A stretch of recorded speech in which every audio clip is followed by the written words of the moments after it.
안녕하세요. 명상마스터 마음을 읽는 고양입니다. 오늘은 영성에 대해서 이야기를 하거나 명상에 대해서 이야기를 할 때 에너지를 다루는 어떠한 것들을 할 때 꼭 이야기가 나오는 상의자, 내면의 안내자, 그리고 보령이라고 하는 것들에 대해서 이야기를 해보려고 합니다. 이거는 말만 조금씩 다르지 다 같은 말들이에요. 근데 이제 제가 지금 사랑법이라고 하는 1분 명상을 만들다 보니까 거기서는 채널링이라고 하는 것들이 나와요. 이 작가가 대천사나 아니면은 다른 존재한테 메시지를 받고 아니면은 거기에 어떠한 정보들을 얻는 것들에 대한 이야기들이 나오는데 이 채널링과 상의자와 내면의 안내자는 다른 이야기들입니다. 저 같은 경우에도 명상을 처음 시작할 때 내가 온전히 나 자신으로 존재를 해야 하는 것이 명상이라고 제 명상의 이제 기본 타이틀이 그 이야기들이죠. 온전히 내 길을 가는 것, 온전히 나 자신이 되는 것. 근데 처음에는 온전히 내 자신을 믿는다는 것이 그렇게 쉽지가 않아요. 저 같은 경우에도 명상을 처음 시작하고 뭔가 항상 벼랑 끝에 서 있는 느낌이었어요. 내가 이 길을 잘 가고 있나? 내가 나 자신으로 걸어 들어가고 있나? 그때 항상 나를 이끌어주던 어떠한 이제 형상이 외할머니의 형상이었어요. 그래서 뭔가 굉장히 안심을 하고 외할머니가 나를 지켜주고 있어 라고 하는 생각으로 뭔가 불구덩이에 자주 뛰어들었던 것 같아요. 내가 나 자신을 이제 온전한 나의 길을 갈 때는 항상 모든 사람은 부딪힘이라는 것이 일어나요. 일부러 부딪히는 게 아니라 길을 가면서 일어나는 자연스러운 현상입니다. 그 부딪힘을 갈 때 항상 사람은 두려움이 일어나죠. 그 두려움의 선택에서 이 길이 오라라고 하는 그냥 안심이 되는 하나의 존재였어요. 근데 한 3년 정도가 지나니까 그 외할머니의 그 보령이라고 하는 느껴지는 그 에너지가 싹 사라지는 거예요.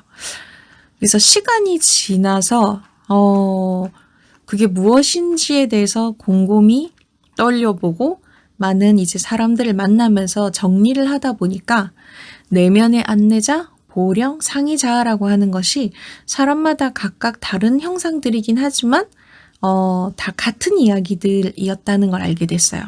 그냥 내가 나를 믿지 못하니까 내가 가장 믿는 존재가 하나의 형상으로 저는 드러났던 것 같아요. 근데 아까 채널링과 이건 뭐가 다르냐? 기본적으로 채널링은 나 아닌 존재가 메시지를 주고 정보를 주는 것들이에요. 하지만 내면의 안내는 몸의 반응으로 일어납니다.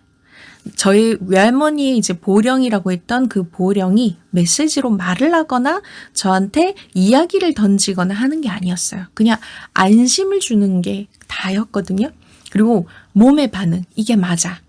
이걸 나는 뛰어들어도 돼.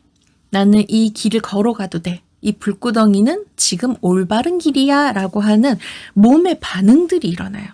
감정과 생각과 무의식의 본능이라고 하는 몸이 탁 하나로 일체화가 되는 그 감각. 그때마다 나는 이 길이 맞아라고 하는 하나의 안심이 되는 하나의 형상이 저희 외할머니였어요. 그렇기 때문에 상의자라고 하는 것과 뭐 내면의 안내자, 뭐 어떤 형식으로 불려도 상관없지만 내가 나의 길을 가기 위해서 몸에서 일어나는 반응들은 올바르다라고 저는 생각을 합니다. 그런데 채널링이 틀렸다라는 것이 아니라 거기서 들려오는 메시지와 하나의 이야기들은 나 위의 것들이에요. 나 이해의 정보들이죠. 그 정보들은 제가 느꼈을 때는 어느 정도는 이제 그 필요한 정보들로 길을 가겠지만은 내가 나의 길을 가는 거는 온전히 자신의 선택과 자신의 믿는 길을 가는 거예요. 근데 외부의 정보에 계속해서 맹신하는 거는 내가 나를 믿지 못하고 구원을 할 수 있는 구원자를 원하는 거예요. 구원자를 원하는 사람은 결국 자신의 길을 가지 못해요. 계속 이게 맞는지 틀리는지 그 메시지가 들려오기만을 기다릴 뿐이에요. 몸의 반응이라는 것은 계속해서 일어납니다. 나는 이 길을 가고 있고 온전히 나는 나로 존재한다라고 하는 그 믿음이 점점 강해지고 굳어져요. 그게 몸의 근원의 이제 제가 위치라고 얘기를 드렸던 거기에서 계속해서 반응이 일어납니다. 그러면 더 이상 생각에서 반응하는 게 아니라 이 가슴이라고 하는 중심에서 이야기가 쏟아져 나오고 여기서 감정도 표현할 수 있고 나의 모든 에너지들이 이 중심에서 일어납니다. 사랑법이라고 하는 책에서도 이 작가가 대천사를 만나고 많은 이제 이 메시지를 들었지만 그런 신비 체험이 꼭 필요한 것은 아니다라고 본인도 이야기를 해요.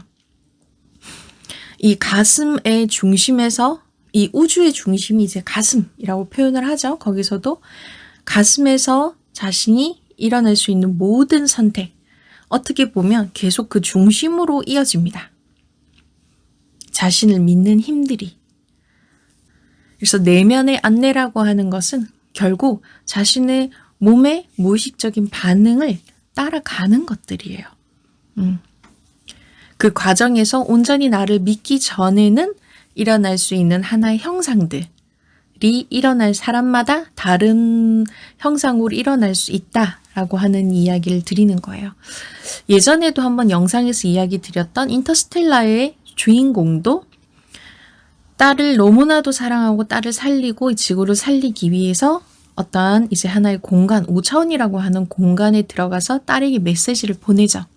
그리고 마지막에 알게 됩니다. 아, 이 메시지를 보낸 게 나였구나. 근원의 나, 아니면 상위의 자아, 미래의 나라고 표현을 합니다. 결국은 나였구나 라는 걸 알게 돼요.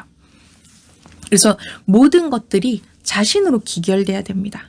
구원자를 원하거나 히어로를 원하거나 백마탄 원장님을 원하는 사람은 끊임없이 구루를 만나려고 해요. 스승을 필요로 하고 구루를 원하고 이 모든 것들은 내 길을 가기 위한 하나의 도구라고 생각을 하셔야 돼요. 스승도 구루도 하나의 메시지들도 내가 나의 길을 가기 위한 하나의 필요한 도구이자 장치이지 그들은 그들일 뿐이에요. 온전히 내가 될 수 없어요. 내 중심에서 벗어난 모든 정보들은 나 이외의 것들이라고 생각을 하시면 됩니다. 필요하면 지하고 필요하지 않는 것들은 걸러 들을 수 있어야 돼요. 내가 온전히 나를 믿기 위해서는 그러한 연습들이 필요합니다. 가슴 중앙에서 모든 의식이 머물러 있는 상태에서 생각을 하고 감정을 하고 선택을 하면 올바르게 내가 지금 길을 가고 있구나 라고 하실 수가 있는 것들이에요. 이거는 연습이 필요하겠죠.